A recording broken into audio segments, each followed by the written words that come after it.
Okay, we are ready for the last chapter in Frog and Toad called The Letter. Toad was sitting on his front porch. Frog came along and said, "What is the matter, Toad? You are looking sad."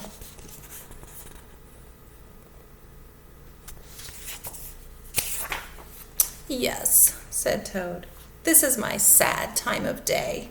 It is the time when I wait for the mail to come. It always makes me very unhappy." "Why is that?" said Frog.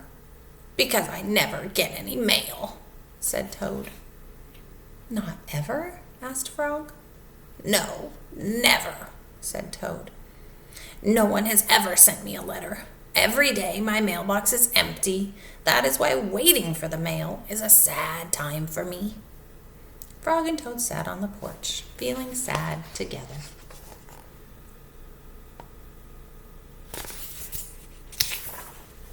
Then Frog said, "I have to go home now, Toad. There's something that I must do." Frog hurried home. He found a pencil and a piece of paper. He wrote on the paper. What do you think Frog's doing? He put the paper in an envelope. On the envelope he wrote, "A letter for Toad." Frog ran out of his house. He saw a snail that he knew. "Snail," said Frog, "please take this letter to Toad's house and put it in his mailbox." "Sure," said the snail, "right away."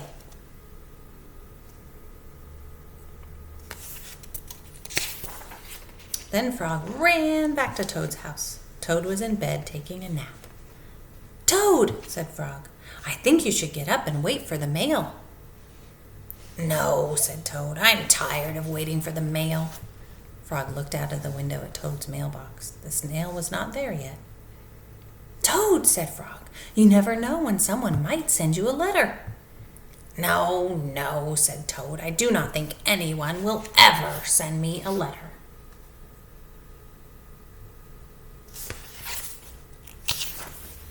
Frog looked out of the window. The snail was not there yet. "But Toad," said Frog, "someone may send you a letter today." "Don't be silly," said Toad. "No one has ever sent me a letter before, and no one will send me a letter today." Frog looked out of the window. The snail was still not there. "Frog, why do you keep looking out the window?" asked Toad. "Because now I'm waiting for the mail," said Frog. "But there will not be any," said Toad.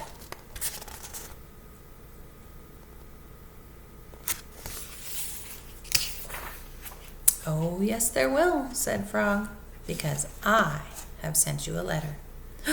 "You have?" said Toad. "What did you write in the letter?" Frog said, "I wrote, 'Dear Toad, I am glad that you are my best friend. Your best friend, Frog.'"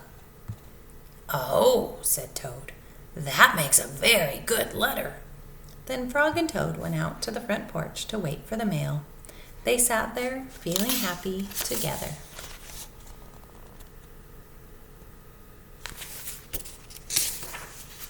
Frog and Toad waited a long time.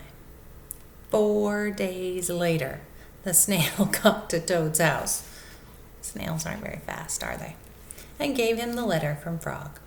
Toad was very pleased to have it. This kind of reminds me of a few of you guys, because some of you have written letters back and forth to each other and passed them back and forth with your packets. So if you want to, it would be really fun to write a letter to a friend and put it in an envelope, put the friend's name on the front, and then I'm happy to put it into their packet and they'll get it next week. So I hope you enjoyed Frog and Toad, our friends. Like I said, there's other Frog and Toad books and other adventures that these two crazy guys go on together. So if you liked it, you can look into other ones.